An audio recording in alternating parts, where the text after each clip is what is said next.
her way to becoming a college graduate. Wouldn't even stop to talk to the average kid. The type of Latina I'd sit and contemplate marriage with. Fuck the horse and carriage shit, her love was never for hire. Disciplined, intellectual beauty's what I desire. Flyer than Selma Hayek or Jennifer Lopez.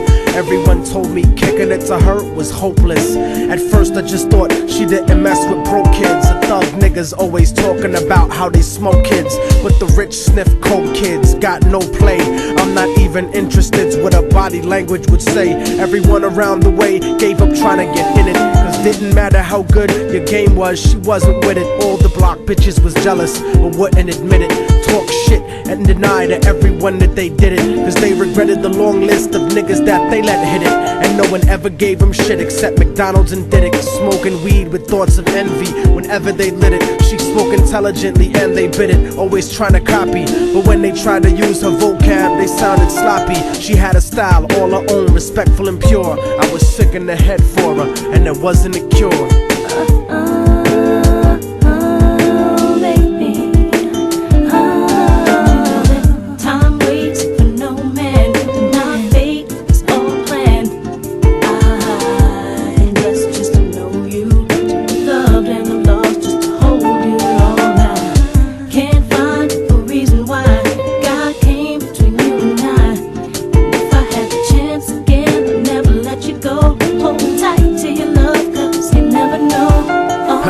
Brown and beautiful, yet empty and sad. I used to talk to her occasionally and she was glad that I wasn't just another nigga trying to get in it. So every now and then we'd stop and talk for a minute.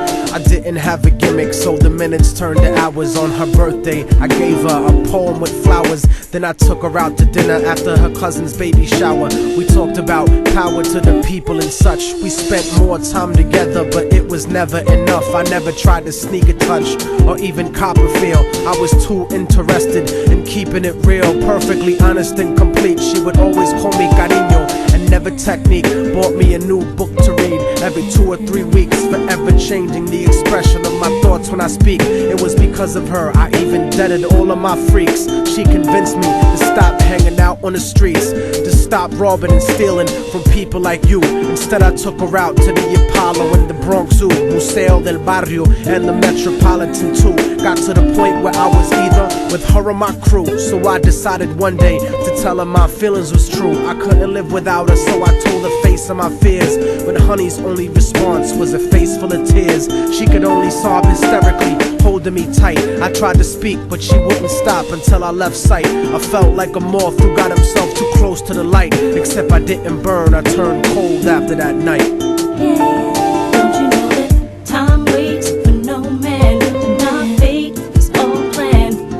I'm blessed just to know you, loved and I'm lost just to hold you all night. Can't find a reason why God came between you and I. And if I had the chance again, I'd never let you go. Hold tight to your love, cause you never know. I went on with my life, college and my career. Ended up locked up like an animal for a year, where the COs talk to you like they were the overseer. Then I got sent to the hole when my exit was near. At night in my cell, I'd close my eyes and I'd see her, hold her close in my dreams. But when I woke, she disappeared. Just an empty cell until the state gave me parole.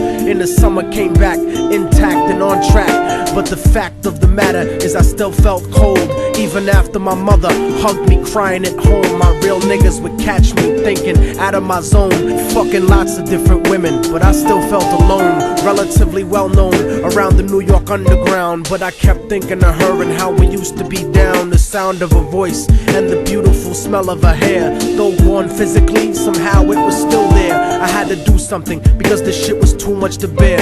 So I went and visited the building where she used to live. The world looks a lot different after you do a bid. Your way of life done changed, while primitive minds are still stuck in the same game. Like her cousin who was on the corner slinging cocaine, stepped in the lobby and tapped the button next to her last name. Her mom buzzed me up and hugged me up like a mother order, but her facial expression changed when I asked about her daughter. No man, my fate is all planned. I'm blessed just to know you, loved and I'm lost just to hold you all night. Can't find a reason why God came between you and I.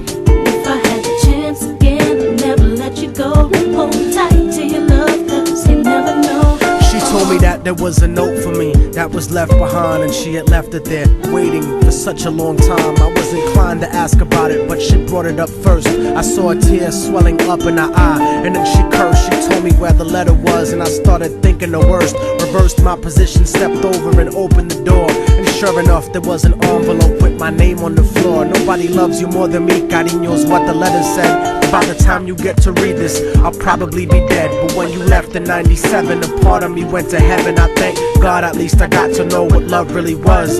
But it hurt me to see what true love really does.